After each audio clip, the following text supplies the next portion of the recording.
जय श्री कृष्ण। दोस्तों, हमारे धर्म ग्रंथ कथाओं के अनुसार परमपिता ब्रह्मा जी ने अपनी ही पुत्री देवी सरस्वती से विवाह किया था।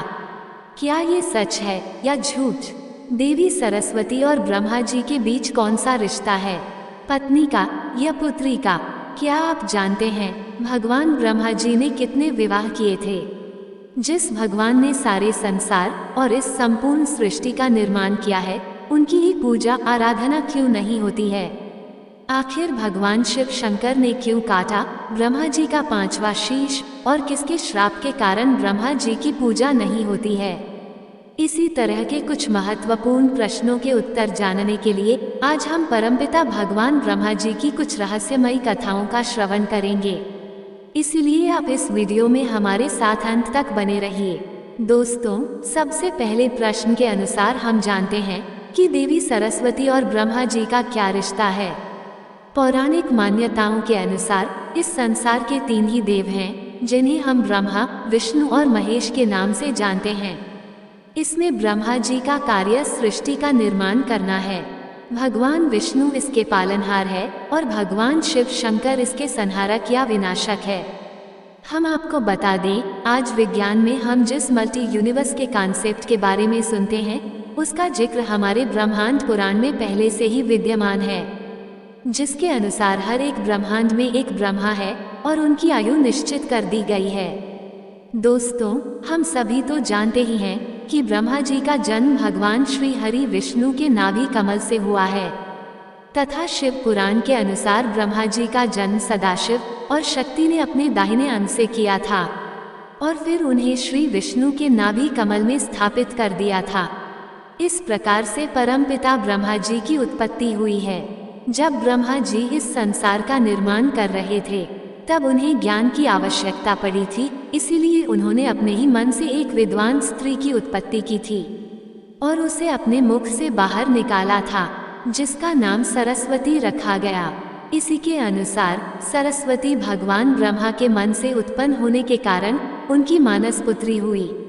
इनका निर्माण सबसे पहले हुआ था और इसके बाद इस संसार की निर्मिति करनी थी।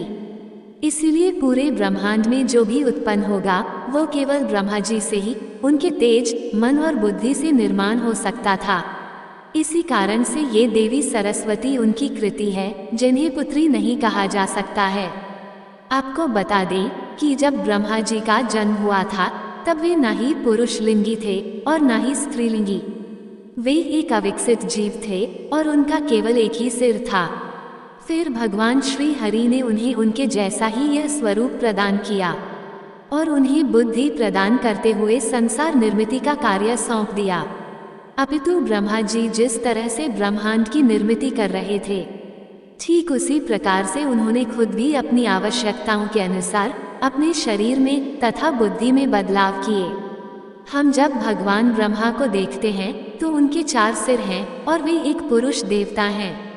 यह उनकी ही लीला है जो उन्होंने खुद के शरीर में बदलाव किए थे। समय के अनुसार ब्रह्मा जी ने त्रिदेव में अपना स्थान बना लिया है। जब उन्होंने देवी सरस्वती का निर्माण किया, तब वे उनके साथ रहकर ही अन्य जीवों जंतुओं की निर्मिति करने लगे। फिर समय के साथ साथ उन्होंने कुल 59 अपने वंशज निर्माण किए थे।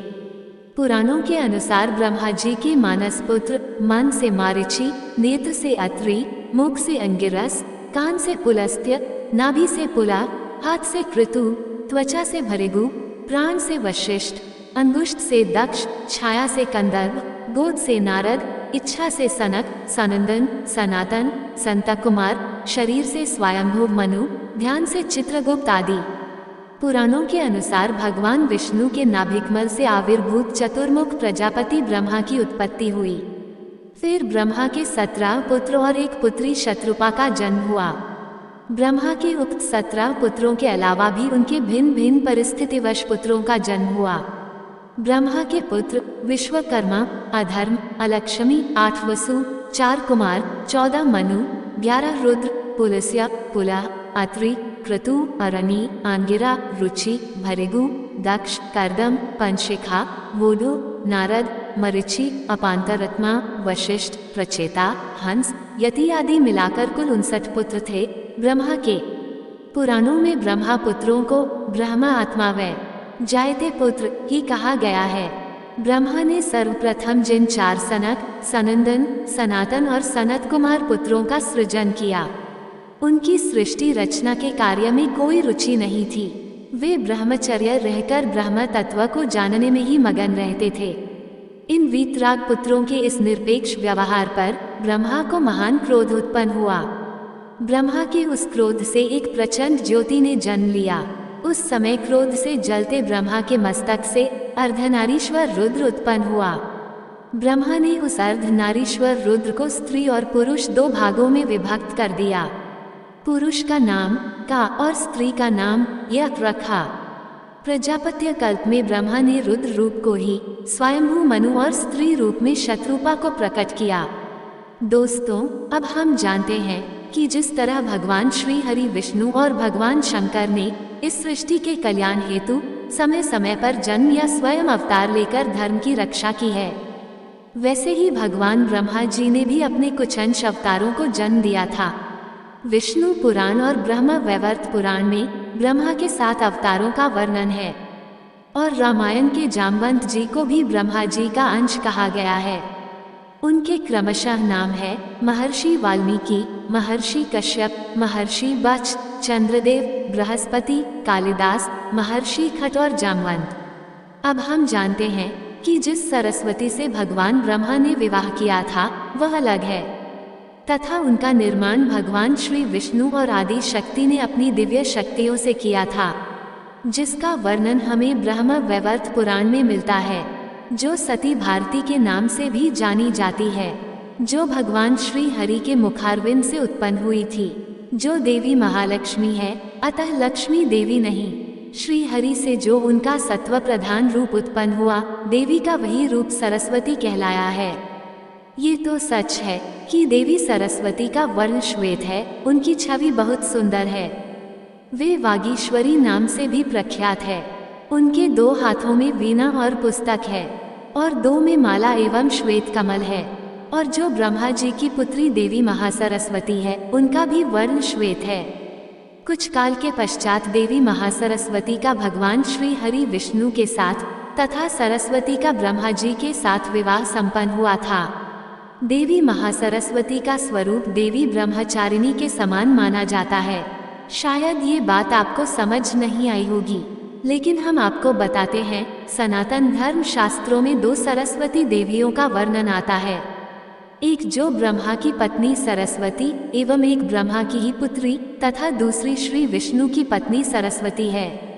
ब्रह्मा जी की पत्नी सरस्वती मूल प्रकृति से उत्पन्न सतोगुण महाशक्ति एवं प्रमुख त्रिदेवियों में से एक हैं। विष्णु जी की पत्नी सरस्वती ब्रह्मा के जिह्वा से प्रकट होने के कारण वह ब्रह्मा की पुत्री मानी जाती है। कई शास्त्रों में इन्हें मुरारी वल्लभा विष्णु पत्नी कहकर भी संबोधन किया गया है। धर्मशास्त्रों के अनुसार दोनों देवियों को समान नाम स्वरूप प्रकृति शक्ति एवं ब्रह्म ज्ञान विद्या आदि की अधिष्ठात्री देवी मानी गई हैं। इसलिए इनकी ध्यान आराधना में ज्यादा भेद नहीं बताया गया है। पौराणिक कथाओं के अनुसार भगवान ब्रह्मा जी की 5 पत्नियां थीं, जिनके नाम सावित्री, गायत्री, श्रद्धा, मेधा और सरस्वती हैं। इनमें से सावित्री और सरस्वती का जिक्र ज्यादातर जगहों पर मिलता है।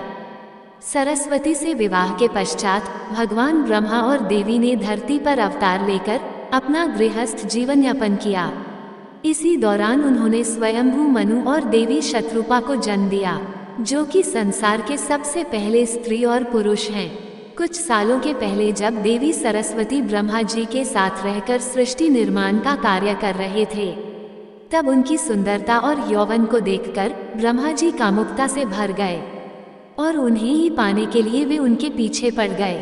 जब देवी चारों दिशाओं में छिपने के लिए भाग रही थी, तब ब्रह्मा जी ने अपने चारों शीशों से उन्हें चारों दिशाओं में ढूंढना शुरू किया। अपने ही पिता की कुदृष्टि अपने ऊपर पड़ती देख उन्होंने रूप बदलकर धरती से ऊपर जाने की ठान ली। वहीं दूसरी ओर ब्रह्मा जी ने अपना एक और सिर ऊपर की दिशा में निकाला। तब देवी सरस्वती भगवान शिव के पास चली गई और फिर अपनी रक्षा हेतु उनसे प्रार्थना करने लगी। उसी समय वे समस्त देवताओं सहित उन्हें लेकर धरती लोक पर अवतरित हुए और उन्होंने ब्रह्मा जी को समझाया कि आप अपनी ही पुत्री के साथ विवाह नहीं कर सकते, ये धर्म के विरुद्ध है। और उनके पुत्र महर्षि मरीच आदि ने अपने पिता से कहा, पिताजी आप समर्थ हैं, फिर भी अपने मन में उत्पन्न हुए काम वेग को न रोककर पुत्री गमन जैसा घोर पाप कर रहे हैं। ऐसा तो आपके पूर्व किसी ब्रह्मा ने नहीं किया है और न आगे ही कोई कर पाएगा। हे परमपिता, आप जैसे तेजस्वी पुरुषों को ऐसा काम भाव शोभा नहीं देता है। भगवान शिव ने ये जान लिया था कि ब्रह्मा जी ने अधर्म रूपी बुद्धि का निर्माण किया है और इसी के चलते वे ये घोर पाप कर रहे हैं। सभी अपने पुत्रों के और देवताओं के इस तरह से समझाने के बाद उन्होंने देवी सरस्वती को छोड़ दिया और अपने मन के इस काम भाव को दूर करने हेतु अपने उस मानव रूपी शरीर का त्याग कर दिया, जिस कारण से वहां कोहरा छाया, जिससे अंधकार का जन्म हुआ। और भगवान शिव ने उन्हें उनके पापी अधर्मी बुद्धि वाले शीश को नष्ट करने की सलाह दी, किंतु उनके ऊपर अहंकार छा गया था। वे उनकी बातों को अनसुना करते हुए वे वहां से अदृश्य हो गए।